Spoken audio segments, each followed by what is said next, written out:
Emily Kutchins, Adler, the Buttery Bag, and today we're gonna make quick and easy black pepper biscuits. They're so good. I love biscuits, I love that they're fast, and I love that I can customize them to be however I like. So, let's start. We're gonna make this in our food processor, so it comes together in a jiffy. So, to our food processor bowl, we are adding 4 cups of all-purpose flour. We're gonna put that right in. Don't sift for this because we're gonna let the machine do it for us.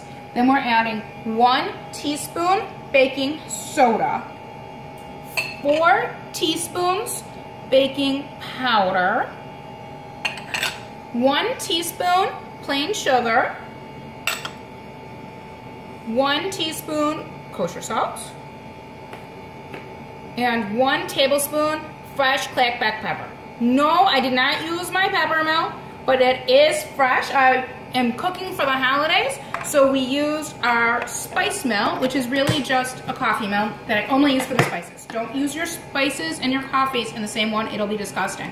So we're gonna get this mixing. We're just gonna hit the, as I said, we're not gonna sift, we're gonna let the machine do it, so we're just gonna hit our post button a few times, and we'll know it's all mixed together nicely when we can see those black peppers bits in there. Now a tablespoon of black pepper is really not that much. They're not gonna be spicy, they're just gonna be very flavorful. See how beautiful that is? And then we're gonna add the butter. So this is very, very cold butter, and it's 2 sticks. I took them straight out of the fridge. I diced them up here, and then I put them back in the fridge until I was ready to cook. So we want them nice and cold. Some people even like to refrigerate the flour so that stays cold, or the mixing bowl. I just don't have the time to do that. But with flour, nice and cold. And then that's in the machine, and we're gonna pulse it again.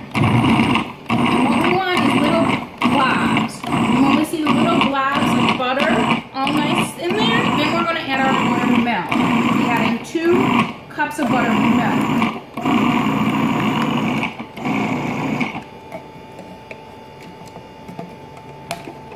So, as you can see, it's nice and fine. So, we're gonna put the top back on, and we're gonna add 2 cups of buttermilk. So we're gonna do that with the machine running, and we're just gonna add it right in the top.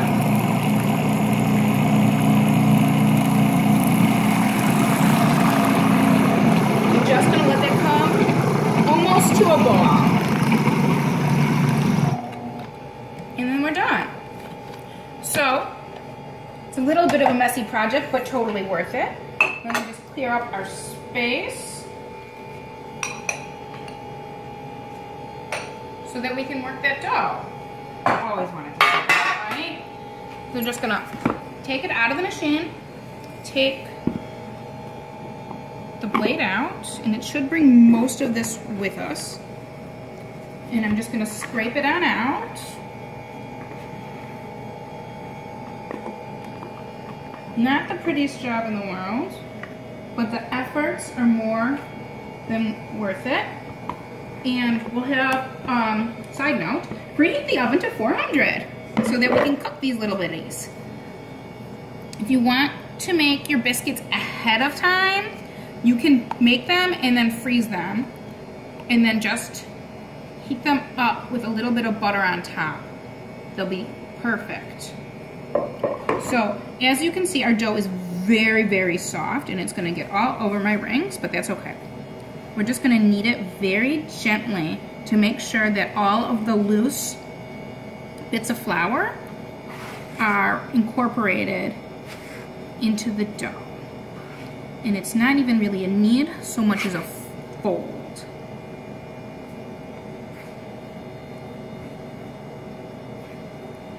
See, and then we're gonna pat it down. I like a puffy, fat biscuit, shockingly. And I like fatty things, even in food form. But I don't like to cut my biscuits with a biscuit cutter because I feel like it's fiddly. So we're just gonna even that out and then try to get some of the biscuit dough out of my wedding rings, but I think it's stuck there. And then take my very sharp knife and cut little biscuit squares. You can also do this with a pizza cutter.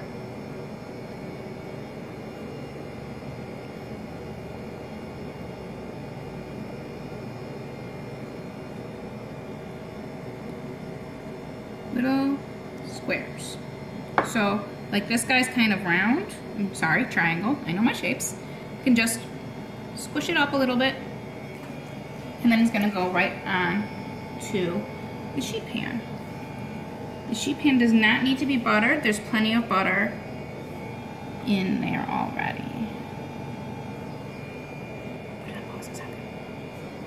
Pepper biscuits have been cut out and placed onto the sheet pan. I'm gonna take just about a tablespoon or so of milk. You could also use heavy cream. And I'm just gonna brush the tops of them. It's gonna give it a nice little sheen when it's done. I know you're thinking, wait, you're not brushing them with melted butter? I am not, and there's just one reason. The buttermilk solids sometimes will brown a little bit too much when we brush it with melted butter. And also, I do like to spread a little cold butter inside my biscuit because I like that mouthfeel of fresh butter in there instead of just the glaze you would get from the melted butter cooked on top. It's more luxurious, and that's how I roll. So just pat, pat, pat that. And then the finishing ta-da is with our trusty pepper mill. Just a little extra crack on the top. It's gonna up the flavor and give it a beautiful texture and finished look. There we go. So the oven's heated up to 400 degrees. These are gonna slide right in and they're gonna bake. And they're gonna bake for 15 to 18 minutes. Just sliding right on in, and my rack is set at the middle. We'll see you in the middle. Okay, it's been 15 minutes. The oven's been smelling delicious. Let's check on those black pepper biscuits. Oh, they're beautiful. We're gonna pull those right out. Remember, my counters are heat proof. Don't do that if yours are not. I think we need to taste one. Now these are super flaming hot, kind of like a Cheeto, but not really, no. They're not spicy hot, but look at that steam coming out and the beautiful texture we got, even though we made it in the machine. Just gonna put a little dab of butter on. Okay, maybe it's not so little, but come on, it's Emily Adler, the buttery babe. With black pepper biscuits, enjoy.